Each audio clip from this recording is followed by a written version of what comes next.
Hello everyone, this is Defense Politics Asia and quick update over at the situation at the Dvorichna Front. For those that may not be familiar because maybe you don't even watch DPA at all. So Dvorichna is actually over this city north of Kupiansk.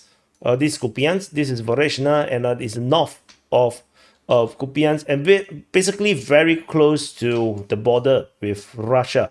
And so over at Dvorichna Front, in case you do not know, because you don't live in the DPA world, the Russian forces have crossed the Oskil River. So they can see there is this Oskil River around here.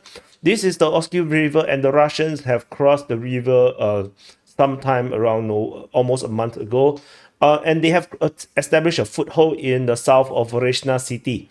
And so there is latest update regarding this situation around here. The Russian forces continue to expand their control in the south of Dvorichna, and in fact, they have made some massive advances around in Zapadne. We have been seeing reports of fighting at Zapadne for some time, especially coming from the Russian Defense Ministry, I believe.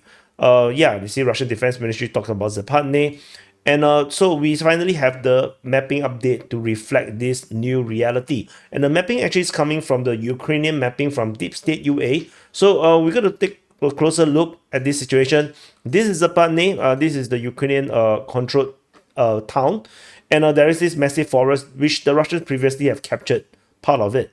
And now there is confirmation that they have captured the full capture of this entire forest. And in fact, they have also expanded the control along the river, controlling the south of this other forest, which is much bigger, and of course swinging south along the ridges, which is like a small hill along the Oskil River, and as they continue to push south, there's a high chance that the Russians have already taken at least half of the forest already, because this is confirmed mapping. Ukrainians like to use the Ukrainian mapping like to use gray zones, which actually might actually be Russian captured already. So this is very significant. If the Russians capture Zapadne, this will give them a massive foothold on the western flank of the Oskil River, and you can imagine how what kind of a disaster they're going to be, because if the Russians have this area here, they will be able to attack Kupiansk from the north, or basically wreak havoc by actually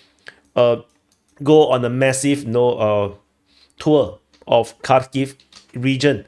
So they could potentially go all the way to the Seversky Donetsk River and revisit some of these old places that they previously have previously conquered by the Russian forces. So anyway, Dvorichna itself is also under threat. The Ukrainians still hold most of the city, particularly the northern half of the city along this Nizhnya Dvorichna River.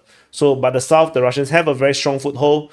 They have been here for a long time, which means that this is already very strong. This is very established. The crossing is still unclear, probably still under Ukrainian control. The Russians have their own crossings along the river. So we shall see how this continue to play out. This is a very significant. This will change the strategic situation. Actually, the strategic situation already is changed because of the crossing, and the fact that they have strengthened their foothold means that this is going to be a permanent headache for the Ukrainian forces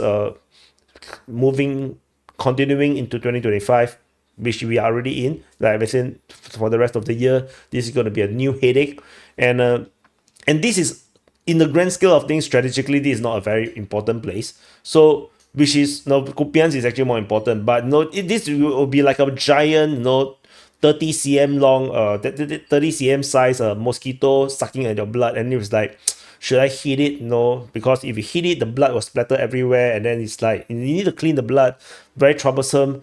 But then if you don't step it keeps sucking your blood. No, that is the kind of mosquito Dvorichna is. So anyway, thank you for watching. But anyway, you wouldn't die from it, at least not immediately, and I'll see you guys in the next update.